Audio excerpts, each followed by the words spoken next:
My fiancée announced, "I'm not taking your last name. It's too common." I said, "Totally understand." Then I quietly canceled the venue deposit and used it for a down payment instead. Her wedding planning calls started going to voicemail. I, 30 male, was engaged to Victoria, 28, for 14 months. Together for 4 years total. We'd been planning our wedding for next spring, and I thought everything was perfect until 3 months ago. We were at dinner with her parents and sister when the topic of wedding planning came up. Her mom asked about invitations, specifically how we wanted our names displayed. Victoria laughed. "Oh, I'm keeping my last name. No offense, honey, but Johnson is like the most generic name ever. Victoria Ashworth Pemberton just has more presence, you know?" First time I'd heard about this. "We never discussed this," I said, trying to keep it light. She waved her hand dismissively. "I mean, come on. Johnson? There's probably 50 Mike Johnsons in this city alone. My name has heritage, character." Her family nodded along like this made perfect sense. "Okay," I said, "but this feels like something we should have talked about." "Don't be so traditional, Michael. It's 2024. Here's the thing, I don't care if she takes my name or not. Genuinely. What I cared about was the way she said it. Like my family name was something embarrassing, something beneath her. My grandfather was Michael Johnson Sr. Came here with nothing, built a construction business from scratch. My dad, Michael Jr., expanded it. Now I'm Michael III, and yeah, it's common, but it's mine. The real kicker? Victoria's last name isn't even real. Her dad legally changed it from Pembowski to Ashworth Pemberton 15 years ago because he thought it sounded more professional for his real estate business. But I smiled and said, "Totally understand." What Victoria didn't know was that the $8,000 venue deposit was sitting in my personal savings account, not yet transferred. The wedding was 8 months away. Plenty of time to think. That night, she kept going. "Maybe you should consider taking my name? Michael Ashworth Pemberton has a nice ring to it. Very sophisticated." "I'll think about it," I said. I thought about it for exactly 3 minutes. Then I started making different plans. Update 1. The next few weeks were eye-opening. Once I started paying attention, Victoria's entitlement was everywhere. She'd made a wedding Instagram account, @Victoria Ashworth Pemberton Bride. Notice how my name appears nowhere. The bio read, "Elevating a simple man to extraordinary heights." Simple man, that's what I'd become. She hired a wedding planner without consulting me. Cost $5,000. When I asked about it, she said, "Don't worry, Daddy's paying for it." I thought we agreed we were paying for our own wedding? Well, you clearly can't afford the wedding I deserve, so Daddy stepped up.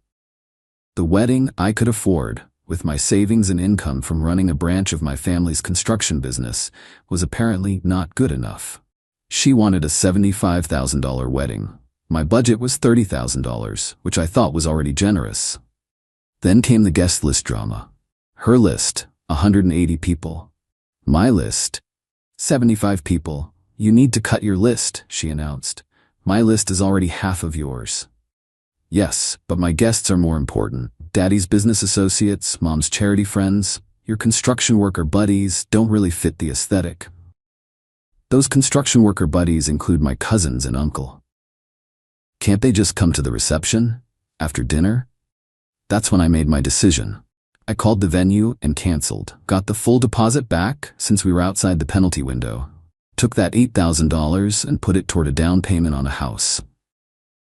Just for me. Victoria started calling about flowers, cakes, bands. I'd listen, say "Sounds great, babe," and continue not putting down any deposits. She never noticed because Daddy was supposedly handling the money. Except Daddy wasn't as rich as she pretended. I knew this because I'd done work on his properties. Dude was leveraged to his eyeballs, robbing Peter to pay Paul. But image was everything to the Ashworth Pembertons. Update 2. 2 months before the supposed wedding date, everything started unraveling. Victoria had been posting constantly on her wedding Instagram. Dress shopping photos, cake tasting venue photos from their website. She hadn't noticed we'd never actually been there together. Then the venue called her. I was there when she took the call. Watched her face go from confused to panicked. "What do you mean we don't have a booking? My wedding is in 8 weeks. Check again." She was near tears.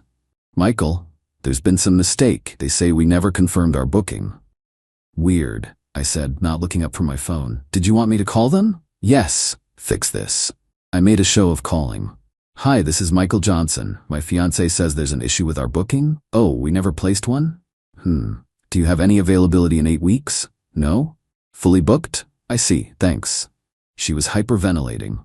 Call another venue. Any venue. Babe, nobody's gonna have availability 8 weeks out. Maybe we should postpone? Postpone? I've already sent save the dates. My dress is being altered. This is your job, Michael. You had one job. I thought Daddy was handling everything. She glared at me. The groom books the venue. Everyone knows that. First I'm hearing of it. She called her dad, sobbing. He promised to make some calls. Those calls resulted in exactly nothing, because surprise, you can't book a wedding venue 8 weeks out during peak season. Then the other dominoes fell. The photographer called, where should he send the contract? The florist wanted a deposit. The band needed confirmation. Victoria's dad finally admitted he couldn't cover everything. He could give us $10,000 max. That won't even cover half. Victoria screamed at him. She turned to me. You need to fix this. Take out a loan if you have to. A loan? For a party? It's not a party. It's our wedding. Which you apparently want to be the Victoria Ashworth Pemberton show, featuring her embarrassingly common fiancé. I never said embarrassing. Elevating a simple man to extraordinary heights, she actually looked confused. That's romantic. That's when I showed her my phone. The house listing. I bought a house. You, what? When? With what money? 3 weeks ago, with the venue deposit money plus my savings. Her face went through about 17 different emotions. You? You stole our wedding money? My money, from my account. For a wedding you clearly don't want me at anyway. Of course I want you there. You're the groom, right? The interchangeable Johnson groom. So common, so simple. Update 3, Victoria went nuclear. She showed up at my parents' house, crying to my mom about how I'd sabotaged our future. Mom, God bless her, served her tea and listened patiently. Then said, honey, you publicly called our family name common and embarrassing. What did you expect? I didn't mean it like that. How else could you mean it? Victoria tried rallying her friends. Posted on social media about how I'd financially abused her by stealing our wedding funds. Except her friends knew she'd been bragging about how her daddy was paying for everything, so that narrative fell flat. Her sister, Penelope, yes really, called me. You need to fix this. Victoria's a mess. She's welcome to marry someone with a more distinguished name. You're being petty. I'm being practical. Why would I pay for a wedding where I'm clearly an accessory? Then came the ultimatum. Victoria showed up at my work, my family's construction company office, dressed to the nines, clearly expecting a rom-com reconciliation moment. If you don't fix this wedding situation, we're done, she announced in front of my dad and 3 employees. Okay, you'll fix it? Okay, we're done. She laughed, that fake laugh she did when she was nervous. You're not serious. I pulled out my phone, showed her the house again. Closing's next week. You should probably start looking for a new place. I'm not moving out of our apartment. Your name's not on the lease. Mine is. You can't just kick me out. You're right, you have 30 days. She started ugly crying. The mascara running, nose dripping kind. You're throwing away 4 years over a name? No, I'm walking away from someone who thinks she's settling for me. My dad, who'd been silent until then, spoke up. Victoria, I think it's time you left. She looked around the office. At the photos of 3 generations of Johnson men building this business, at the awards and certificates with our common name on them, at the employees who respected us not for our sophisticated name, but for our work. This is a mistake, she said. You'll never find someone like me again. Promise? I replied. Update 4. Victoria refused to move out, said she had rights and I couldn't just evict her, so I moved into my new house instead. Let her have the apartment, but I canceled the utilities transfer I'd been doing every month to keep them in my name. She'd have to set up her own accounts now. She lasted 5 days before the power got shut off. Apparently, she'd never paid a utility bill in her life and didn't understand why she couldn't just tell them to turn it back on. She called me 18 times that day. I answered once. The power's off. Call the power company. They want a deposit and past payment. Sounds like a you problem. This is abusive. No, this is adulthood. Welcome. Meanwhile, I was settling into my house. 3 bedrooms, 2 baths, nice yard. The neighbors, Rob and Agnes, brought cookies. Normal common names. Salt of the earth people. Victoria's dad called, trying to mediate. Michael, be reasonable. Victoria made a mistake. She's young. She's 28. She didn't mean to insult your family. She literally said my name wasn't good enough for her. She's passionate about her heritage. Her fake heritage? Pembowski? Long silence. You know about that? I work in property, sir. Public records exist. He sighed. What will it take to fix this? A time machine? The wedding date came and went. Victoria posted some cryptic messages about surviving betrayal and rising above financial abuse. Her friends started reaching out to me from my side. I told them the truth. She didn't want my name. I didn't want to pay for a wedding where I was basically a prop. Plot twist. 3 of her bridesmaids admitted they'd been relieved the wedding was off. Apparently, Victoria had been a bridezilla nightmare, demanding they all lose weight, get matching hair extensions, and spend $500 each on dresses they'd never wear again. Update 5. Last week was when karma really showed up. Remember how I said Victoria's dad was leveraged? Well, his house of cards collapsed. Failed to make payment on 3 properties. Bank started foreclosure proceedings. Suddenly, the Ashworth-Pemberton empire was crumbling. Victoria had to move back home to their now soon-to-be foreclosed house. She called me, actually humbled for once. Michael, I need help. What kind of help? Daddy's lost everything. We need a loan, just temporarily. From simple, common Mike Johnson? Don't be like that. Like what? Honest? I'm sorry, okay? I'm sorry I said those things about your name. Are you sorry you said them, or sorry there were consequences? Silence. That's what I thought. Please, we could lose the house. Your dad changed his name and over-leveraged himself trying to appear wealthy. That's not my problem to solve. I thought you loved me. I did, but you loved the idea of upgrading me into someone worthy of you. She started crying. What am I supposed to do? Get a job, like us common people. I have a job. Part-time at a boutique that pays minimum wage isn't a job, Victoria. It's a hobby. Her mom called next, tried the guilt approach. Michael, after everything we've done for you, what exactly have you done for me, Mrs. Ashworth-Pemberton? Or should I say Mrs. Pembowski? She hung up. Then came the Facebook post from Victoria. When you realize the man you thought would protect you abandons you in your darkest hour. My cousin's wife commented, didn't you refuse to take his last name because it was too common?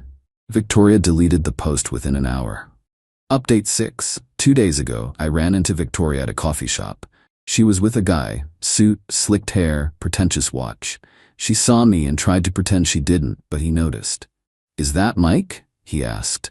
The ex? She mumbled something. He walked over, extended his hand. Reginald Worthington III. Of course it was. Mike Johnson III, I replied. Ah, the construction worker. Construction business owner, actually. You? Investment banking. Victoria's told me all about your situation. Has she now? Victoria hurried over. Reggie, let's go. In a moment, darling, I wanted to thank Mike. Thank me? For letting this gem go. Though I must say, canceling a wedding over a name seems rather working class, don't you think? I laughed. Actually laughed. Reggie, buddy, she's all yours. Fair warning though, her dad's broke, she's living at home, and she thinks having a hyphenated last name makes her aristocracy. Victoria's face went red. That's not. Oh, and she comes with about $12,000 in credit card debt she hasn't told you about yet. Reggie's smile faltered. Excuse me? Ask her about the wedding dress she bought and can't return, the deposits she put on vendors she can't get back. All on credit. Victoria grabbed Reggie's arm. He's lying. I pulled up my phone, showed a screenshot of a text she'd sent begging for help with her credit cards. Sure about that? Reggie looked between us, then carefully extracted his arm from Victoria's grip. I just remembered I have a meeting. He left. Victoria stood there, shaking. Why would you do that? Just elevating you to the extraordinary heights you deserve. You're cruel. No, I'm common. Remember? She left crying. Posted later about toxic exes who can't let go. Penelope messaged me. That was harsh. Was it false? No, but still. Your sister thought she was too good for my name. Now she's learning what her name is actually worth. Final update. It's been 6 months since I canceled the wedding venue. Victoria is working full-time now, at a call center. Lives in a studio apartment on the wrong side of town. Still has the Ashworth Pemberton on her social media, but reality has a way of humbling people. Her dad declared bankruptcy. They live in a modest rental now. He works as a property manager for someone else's real estate company. Ironically, it's a company that contracts with our construction firm. We're professional when we interact. Reggie Worthington III dated her for exactly 2 weeks before Googling the Ashworth Pemberton dynasty and finding out about the bankruptcy, the debt, the whole facade. He ghosted her mid-date, stuck her with a $300 dinner bill she couldn't pay. The restaurant called me since my number was still listed as her emergency contact from when we'd been there before. I laughed and gave them her dad's number. My house is coming along great. Renovated the kitchen myself. Turns out those working-class construction skills are pretty useful. Started dating someone new. Her name? Jennifer Smith. Even more common than Johnson. She thinks it's hilarious. We joke about being the most generically named couple in America. She also has a PhD in engineering and owns 2 patents. But sure, the name is what matters, right? Victoria reached out one last time last week. Long email about how she's grown and learned and sees things differently now. How she realizes she was superficial and wrong about my name, my family, my work. She ended with, "Maybe we could try again?" I replied with 2 words, "No thanks." She responded, "Is it because of Jennifer?" I saw the photos. She's pretty, I guess, but kind of plain, very ordinary. And there it is. 6 months of struggle, and she learned nothing. Still judging people by surfaces, still thinking she's better than everyone else, just with less money to pretend with. I forwarded the email to Jennifer. She laughed so hard she nearly choked on her coffee. Ordinary? I'll take ordinary over delusional any day. We're planning a barbecue for next month. Small, simple, just family and close friends. My construction worker buddies, her engineering nerd colleagues, burgers and hot dogs in the backyard of my common-named house. Victoria's Instagram story that day. Some people peak with mediocrity. I was born for more. Sure, Victoria, let me know how that works out for you. Oh, and the best part? Jennifer and I were discussing future plans last week. She mentioned she'd probably keep her name if we ever got married. Smith is just easier for publications and patents, she said. Totally understand, I replied, and actually meant it. Because that's the difference. She had practical reasons, not snobbish ones. She wasn't ashamed of potentially becoming a Johnson. She just had her own identity to maintain. Respect goes both ways. Victoria never learned that lesson. The Ashworth Pembertons are still trying to maintain their image on social media, still pretending they're something special. But everyone knows now. The emperor has no clothes, and their made-up name can't cover that up. Me? I'm Mike Johnson III. Common name, good credit, nice house, happy relationship. Living that beautifully ordinary life that Victoria was so desperate to escape. Funny how things work out. Last I heard, Victoria was dating a guy named Christopher Anderson Fitzgerald Mountbatten. Yeah, really. Completely made up, just like Ashworth Pemberton. They're perfect for each other. 2 people pretending to be something they're not, holding on to hyphenated fantasies while reality pays them minimum wage. My buddy from the title company told me she Googled whether she could legally add more names to make herself sound even fancier. Apparently, Victoria Ashworth Pemberton Anderson Fitzgerald Mountbatten is technically possible. Good luck fitting that on a driver's license. Meanwhile, I just signed a major contract for my company. The client specifically asked for Johnson Construction because 3 generations of quality work means more than any fancy name ever could. Turns out common names do just fine when they're backed by actual substance. Who would have thought?